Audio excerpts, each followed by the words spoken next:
Hidden deep in a remote mountain forest lies a mysterious village where everyone dresses in white. But this is no ordinary village. There's a local legend that the villagers possess the most superior genes in the world. The girls are all sweet and charming, the boys handsome and strong, like characters straight out of a fairy tale. Even more astonishing is how welcoming and hospitable the villagers are. Their lives are peaceful and prosperous, and the entire village feels like a hidden paradise, a utopia that many can only dream of.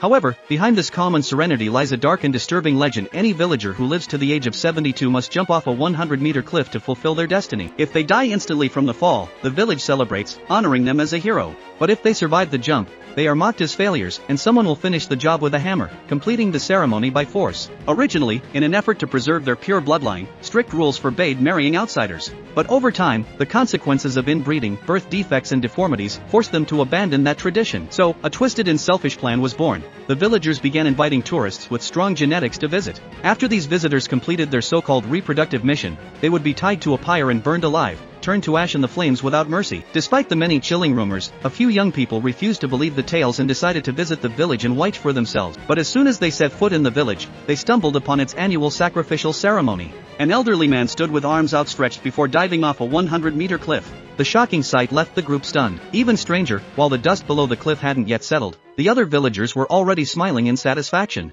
And before the visitors could even process what they'd seen, another white-haired elder slowly stepped up to the cliff's edge.